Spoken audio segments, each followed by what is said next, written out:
അടുത്തത് physical chemistry. ഇത് കുറച്ചുകൂടെ ഫിസിക്സുമായിട്ട് ബന്ധമുള്ള ടൈപ്സ് ഓഫ് ചാപ്റ്റേഴ്സ് ആണ് ഫിസിക്കൽ കെമിസ്ട്രിയിൽ വരുന്നത്. എന്നാൽ അതിൽ കുറച്ച് കെമിസ്ട്രിയിലുള്ള പോലത്തെ തിയറി സാധനങ്ങളും പഠിക്കാനുണ്ടാവും. അപ്പം അതെങ്ങനെയാണ് പഠിക്കേണ്ടതെന്ന് ചോദിച്ചാൽ, ഫോർ എക്സാമ്പിൾ നമുക്കിപ്പോൾ ഒരു ചാപ്റ്റർ എടുക്കാം, ഈ ഇലക്ട്രോ കെമിസ്ട്രി എന്ന് പറയുന്ന ചാപ്റ്റർ. അതിൽ ആദ്യത്തെ കുറച്ച് ഭാഗം കുറെ കാൽക്കുലേഷൻസ് കാര്യങ്ങളൊക്കെ വരുന്നുണ്ട്, കുറെ ഇക്വേഷൻസ് ഒക്കെ പറയുന്നുണ്ട്, മറ്റേ നേൺസ്റ്റ് ഇക്വേഷൻ അത് റിലേറ്റഡ് ഉള്ള കുറെ കാൽക്കുലേഷൻസ്.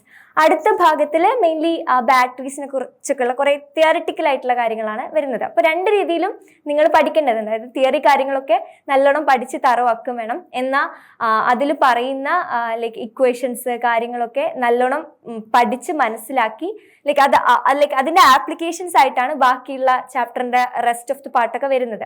അപ്പോൾ ആ ഇക്വേഷൻസ് ഒക്കെ നല്ലോണം പഠിച്ചതിന് ശേഷം നിങ്ങൾ മാക്സിമം നമ്പർ ഓഫ് ക്വസ്റ്റ്യൻസ് ചെയ്യുക. എത്ര ക്വസ്റ്റ്യൻസ് നിങ്ങൾ ചെയ്യുന്നോ അത്രയും നിങ്ങൾക്ക് ലൈക്ക് ഈ ഫിസിക്സിന്റെ ഒക്കെ കേസിൽ പറയുന്നത് പോലെ അത്രയും നല്ലോണം നിങ്ങൾക്ക് ഫിസിക്കൽ കെമിസ്ട്രിയിലെ ക്വസ്റ്റ്യൻസ് നിങ്ങൾക്ക് ചെയ്യാൻ പറ്റും.